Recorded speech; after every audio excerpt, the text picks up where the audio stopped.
Hey guys, Justin here with Rampengu Nation, and I have a special new treat for you guys for the new format, which has just had like the new ban list and stuff, with a new deck. Well, not a new deck, an old deck that's getting a lot of good new support post Ballads of Chaos. So we have DDD. Everybody remember like that whole week where they like dominated a format until like Zodiac came out in Raging Tempest, but and then they were just like a pretty solid deck, but very, very complicated to play. Everybody knows like DDD was one of the hardest decks to play. Then we got the DDD Link, Gilgamesh, like about, I would say about a year ago, and it was pretty good, but the deck was always lacking because it was kind of difficult to make him like easily without like fusion summoning and stuff. Well, with the new support post block, we're gonna get like DDD Griffin that allows you to, it's a free extender to use to make Gilgamesh for free. So a couple friends of mine, Dribble Braithwaite and Lundrity development. They have developed a cool, awesome like deity spreadsheet that you guys should definitely like DM them, ask them about, check it out. It is pretty awesome. It goes over like numerous different guides and one of the most effective ways to play the deck post Ballads of Chaos. Because the deck is so complicated, it can be helpful to get like a certain starting point. So I'll be showcasing like 1 to 2 combos from like the spreadsheet that they have, and I will go over like certain things that the cards do and like how they interact and why they work a certain way and why you play certain cards and how good it is in the deck. So this is going to be one of like the most basic combos. It's going to be Kepler and Griffin, just basically your bread and bones combo. Like this is the one like everybody's going to know essentially. So I thought this would be like a good one to like showcase. I might do like Copernicus Griffin as another one. I'll check with them if they're okay with that. I'll just have those two, and then if you guys like it, be sure to like and subscribe, and then also just be sure to DM them, ask them more about it. So without further ado, here's the combo. So everybody knows what Kepler does. Essentially, when it's normal summon or special summon, you can add basically a contract from your deck to your hand, or return a DD card you control to the hand. That's kind of irrelevant. This guy, however, Griffin, he has like 3 different effects, and they're all like really good. There's like Pendulum effect. He can like boost the Fiend for each dark contract you have with a different name, and then destroy it. So like that effect's like kind of irrelevant, but the other 2 effects are like really nice. So if you control a deity, this is where it becomes the extender. You can special it from your hand defense position, and if it's pendulum summoned, you can discard a deity card, dark contract card, and draw a card. So like you can also filter like excess copies of like Kepler into your hand or extra dark contract or so, which is kind of nice because then you could draw defensive cards or like other pieces to the puzzle. And then if it's special summoned from the graveyard, you can add a deity card from your deck to your hand. So you're like wondering like, okay, it's a pendulum monster. How am I going to get it into the graveyard? Well, you can fuse from it from your hand. You can overlay with XYZs and other numerous ways to get it to the graveyard. And this combo actually showcases one of the methods as well. So to start off, we normal summon Kepler. Kepler's effect's gonna trigger, and then we're gonna add to our hand Contract the Gate. You guys should know what this card does by now. Griffin effect's gonna activate in the hand, special summon itself, and then we have 2 DDDs on board, and then we're gonna link away those 2 into Gilgamesh. So if you guys don't know what Gilgamesh does, he's been out for like about a year now. It's if he's special summon, you can activate the effect. For the rest of you can't special summon it except for DD monsters. So this is the like heaviest restriction on it, but the effect is so good that it's worth it. So then after that like restriction is applied, you place 2 DD pendulum monsters with different names from your deck into your pendulum moves. So you get to establish rescales. If he gets stopped by like Impermavailer, that restriction does no longer apply, so you can still attempt to Zeus your opponent. You can still attempt to summon Baroness or whatever. So if they Veil or Imperm him, and you're going second, you can put the new Deuce King Machine Axe on top of him, attack him, and then make Zeus, which is kind of insane. He has another effect that if he's destroyed, he actually floats. Either by battle or by a card effect, he floats and can special summon a DD monster from your extra deck or graveyard. So you can actually special summon one of the floating XYZs to like make your plays continue if he gets like Gamma, let's say for instance. Okay, so continuing on, you're going to use Gilgamesh's effect on summon. We're going to place Ragnarok and Orthros into our skills. So 5 and 3, so I can like punch summon level 4s. And then you take 1,000 damage from this. So now we take our damage. We're going to use our contract. I like to wait till after you see Gilgamesh's resolve to use my contract to add. That way you'll know if you want to switch it up depending on your rest of your hand, if you need to grab like a swirl slime or something else. But for here, we're going to grab Copernicus. And then now we're going to Pendulum Summon Copernicus from the hand and Griffin from extra deck. Sorry if my DB seems like very laggy. It's been lagging like a lot recently, and I don't really know why. But anyway, we're going to use Copernicus' effect up Necroslime. And then we're going to overlay those two into a DDD Wave King Caesar. So his effect's kind of neat. The first effect comes up more or less like... it's kind of like... if you go second, you're like crashing a bunch of guys, you want to revive them if a bunch of guys died. Kind of nice. It's not that useful. The second effect's the one that you like a lot. It's if it's sent from the field to the grave, you can add a dark contract card from your deck to your hand, and that effect's like really nice because that's how you get the Fusion Swamp gate. So now you have Caesar, and you're like, okay, how do I get Caesar off the field without, off the field of trigger? Well, you can link him away into another Gilgamesh, that's always an option. But here we're going to use Orthros' effect. So we're going to pop itself, and then we're going to also pop another DD card on the field. So you can target itself as the spell and trap you want to destroy, and then the DD card you want to destroy is going to be Caesar. So they're both going to be destroyed. Caesar's then going to trigger, and then you're going to add to your hand the Dark Contract with the Swamp. Like I said, you want to hold all the cards that you're not sure what's going to happen to see where your opponent interacts.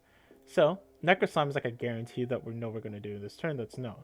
So because Swamp could summon either High Flame King Genghis or just Genghis. So that's why you want to use your Necroslime first, obviously. So we're going to use our Necroslime in the grave. We're going to banish Necroslime, and it has to be Copernicus because the other two cards we're going to need later on in the combo.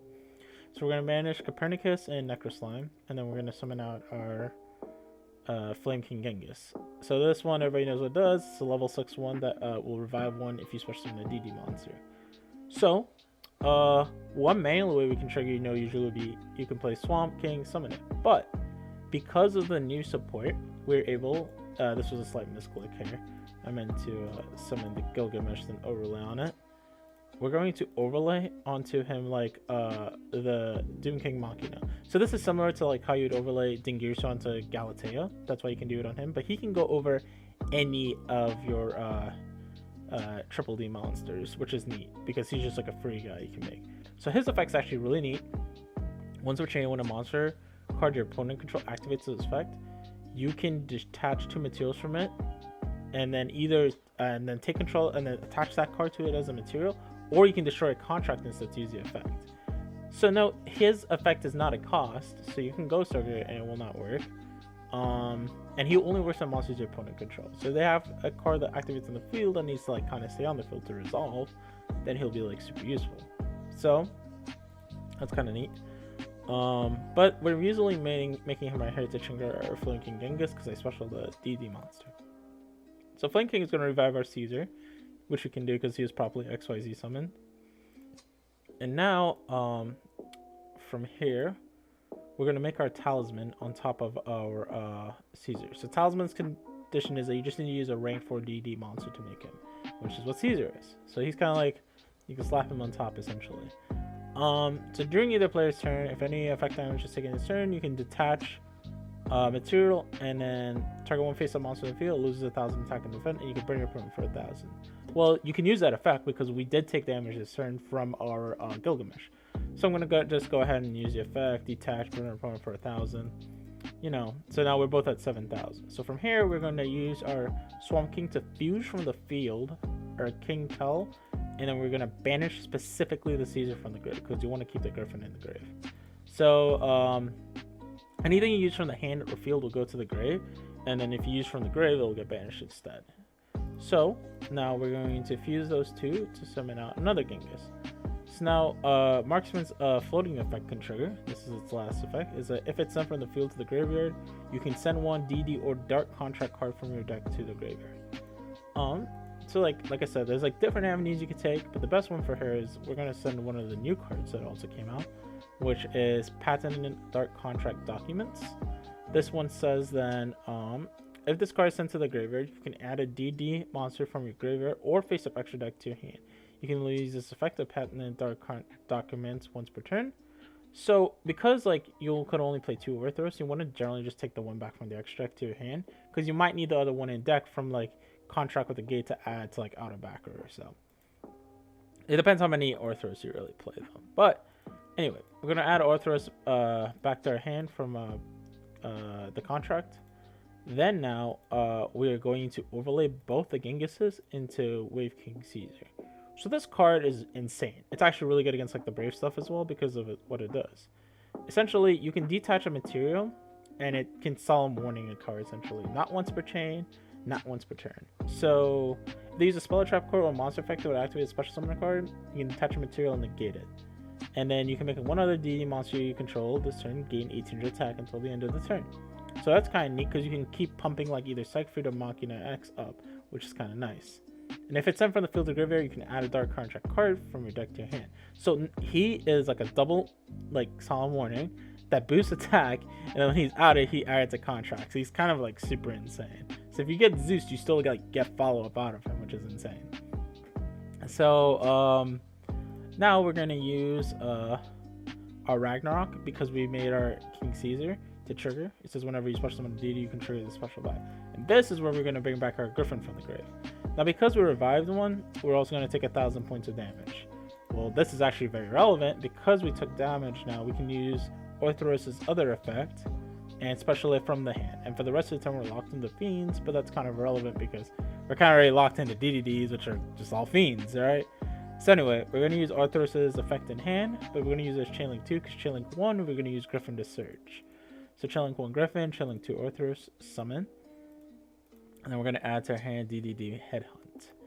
So now we're going to synchro now because Orthros is a tuner with our Griffin, level 4. Both of them being level 4 is insane.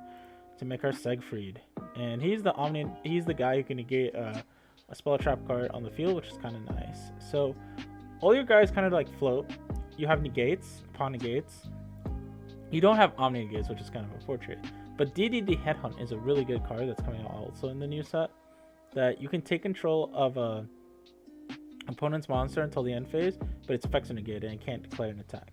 So if you hold this actually for your turn, it's kind of like really nice because you can actually take one of their extra monsters, treat it as a DDD monster, and either fuse with it or summon on top of it Deus Machina X, which is kind of nice. But yeah, that's basically what this combo nets you. A lot of follow-up. You have a fusion follow-up, search follow-up, floating follow-up, steal, and reviving follow-up.